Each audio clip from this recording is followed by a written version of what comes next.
The woman did not run when the door opened. She had already folded her coat. On the table were 2 bowls, still warm, only 1 spoon. The officer did not ask where the meat came from.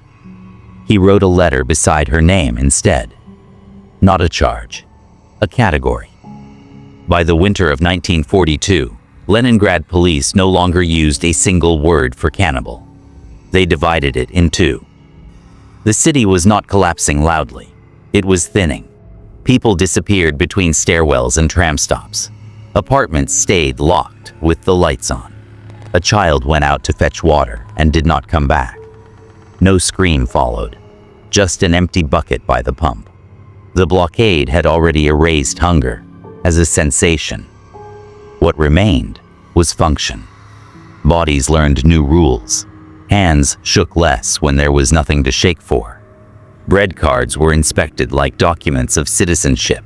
A missing stamp meant you did not exist that week. People learned to look away fast. The first police reports did not say cannibalism. They said consumption of human remains. That phrasing mattered. It decided where the body came from. Type 1 took from the dead. Type 2 made the dead. This was not philosophy. It was paperwork. Type 1 cases were quieter. A corpse already stiff. A leg missing below the knee. Organs removed with care. The dead had no witnesses, only neighbors who smelled boiling water too long. Type 2 cases carried resistance. Bruises on wrists, blood under nails. A room rearranged by force. Police learned to read apartments like crime scenes without emotion. They noted which chairs were overturned, which shoes were missing, which family photos had been taken down first. It was easier to arrest Type 2. There was usually someone left to point. Type 1 required time, and time was thin. A man was found eating in a stairwell. He did not hide the meat. He explained it had already been dead. He spoke calmly. His pulse was steady. That mattered. Type 1 offenders were often cooperative. They carried knives wrapped in cloth. They knew exactly how much they had taken. They spoke about calories, about portions, about surviving another day. Police reports began to change tone. Less outrage, more measurement. Type 2 frightened the officers, not because of violence, but because of intention. These cases involved choice, targeting, sometimes planning. A woman admitted she waited near the tram stop at dusk. Children slowed there. She watched shoes. The officer closed the notebook for a moment, then reopened it. He wrote the second letter. The city still pretended to function. Trams ran without heat. Theaters staged plays to empty seats. Inside police stations, a different performance unfolded. Officers debated classification instead of guilt. Type 1 might be sent to labor. Type 2 faced execution. This distinction kept the system intact. It suggested morality still existed, even here. But the lines did not hold.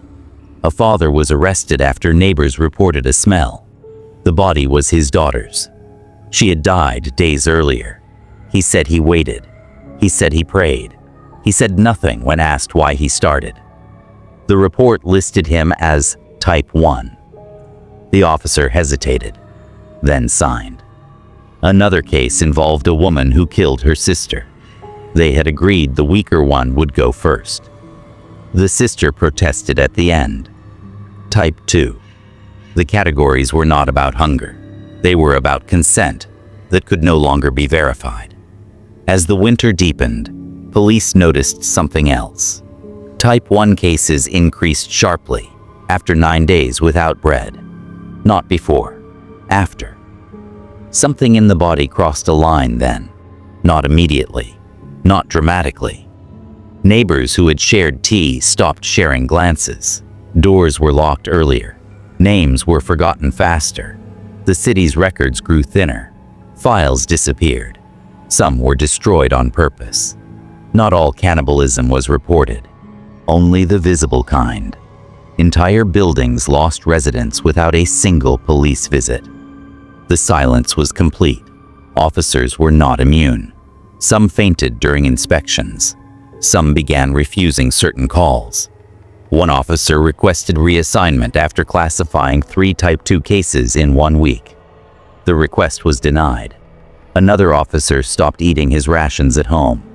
He ate them at the station, alone. Police training manuals were quietly adjusted. Language softened. Details were removed. The goal was no longer justice. It was containment. Type 1 offenders were sometimes released quietly. They returned to their apartments. Neighbors noticed weight gain. Type 2 offenders were removed at night. Shots were heard once, never twice. Executions were fast. Burials were not always recorded. The distinction reassured the city. It implied there was still a line, still a rule. But the line shifted daily. A case arrived involving 2 brothers. One had died of illness. The other waited 3 days. He ate the body. Then he reported himself. The officer stared at him for a long time, then marked Type 1. That night, the officer dreamed of forms without names, only letters. As spring approached, hunger loosened slightly, but the damage stayed. Police archives listed hundreds of cases. Most lacked full details. Some names were crossed out. Later, historians would argue numbers. They would debate exaggeration. The categories would survive. Type 1, Type 2. They would be cited as evidence of order, of restraint. But no one explained why the distinction appeared only after months of starvation. Not in the first weeks, not in the beginning. It took time for the mask to fall. The woman from the apartment was processed quickly. Her bowls were washed. Her coat was taken. She did not ask which type she was. She already knew. The officer filed the report. He did not reread it. Outside, the city remained quiet. Too quiet for grief. Too organized for chaos. The question stayed buried in the paperwork. Not whether people ate the dead, but when they decided it was allowed. The categories did not end the hunger. They ended arguments. Once the police wrote it down, neighbors stopped debating what they had seen. They deferred to the file. The file decided what kind of human someone still was. By early 1942, officers stopped asking when the hunger began. They only asked what happened after. A stairwell inspection became routine.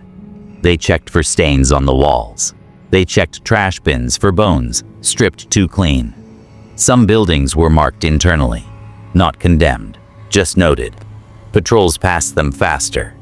Type 1 cases clustered there, the buildings where death came first. Type 2 appeared elsewhere, near markets, near ration offices, places where movement still existed. This pattern was never announced. It was understood. An officer learned to recognize Type 2 apartments by absence. No photographs on the walls, no extra shoes by the door. People who planned did not keep reminders. One case involved a former school teacher. She lived alone. Her ration card was intact. Inside her cupboard were jars, carefully labeled, dates written in pencil. The body had belonged to a neighbor who disappeared weeks earlier. No struggle marks. The officer paused. This should have been Type 1. But the jars changed it. Preparation changed it. Type 2. The execution order was signed the same day. The distinction was becoming unstable. Officers felt it. They stopped discussing cases aloud. A new rule formed unofficially. If intention was visible, classification hardened. Intention was defined loosely, sometimes unfairly. A mother killed her infant after her milk dried up. She said she could not watch it starve. The report hesitated between categories, then chose Type 2. No officer wanted to explain mercy in writing. Another man waited for his wife to die naturally. He ate her. He shared nothing. Type 1. Morality was no longer about action. It was about timing. The city accepted this quietly. Executions reassured those who still believed restraint mattered. People whispered that killers were being removed, that something was being controlled. What was not whispered was how many Type 1 cases were ignored completely. Police stations were understaffed. Officers were starving too. Some reports were filed without investigation. Some were never filed. Cannibalism became a known risk, like frostbite. Avoidable if careful, inevitable if unlucky. Children stopped walking alone. Old people stopped opening doors. A knock after dark became dangerous. So did silence. One officer wrote privately that Type 1 was growing faster than Type 2. Not because people were kinder, because death was everywhere.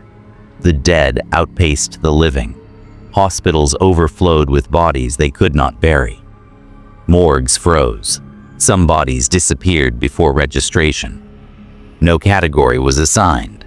Those cases left no trace. By late winter, the police stopped counting accurately. They counted enough. The purpose of the categories had shifted. They were no longer about justice. They were about keeping fear pointed in one direction. Type 2 became the monster. Type 1 became survival. This lie was functional. A case arrived involving an entire family. 3 generations, all dead. The youngest child showed knife marks. The rest did not. No suspect remained. The officer wrote Type 2 in the margin, then crossed it out. There was no one to punish. The file was archived. Some archives were sealed immediately. Others were lost during evacuation.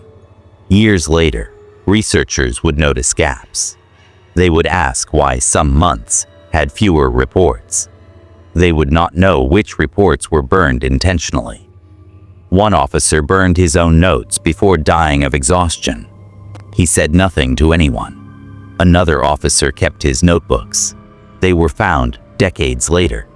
He wrote that after the 9th day without food, people stopped speaking about right and wrong. They spoke about before and after. Before hunger. After hunger. The distinction replaced morality. The city survived the blockade. That fact became the story. The categories were footnotes, rarely discussed. When they were mentioned, they were framed as restraint, as evidence that humanity held. No one asked why such restraint required execution lists. No one asked how many Type 1 cases involved children who had no say. The police never revisited the system. It dissolved naturally when food returned. But the thinking remained. Survivors remembered who had been taken at night. They remembered who stayed. Some apartments were never reoccupied. People crossed the street instead. After the war, files were reorganized. Language was cleaned. Cannibalism became extreme famine behavior. Type 1 and Type 2 remained. The words stayed. They looked orderly on paper. But the truth was simpler. The categories were not about ethics. They were about delay. They bought the city time to believe it was still human. Once bread returned, the mask was put back on. Quietly. People stopped talking about winter. Children grew up without learning the terms. Parents avoided the subject. The police archives sat untouched. The woman with the bowls did not survive the labor camp. Her file lists illness. The officer who classified her lived long enough to see medals handed out. He never spoke about the letters. The deeper question was never recorded. It did not fit a form.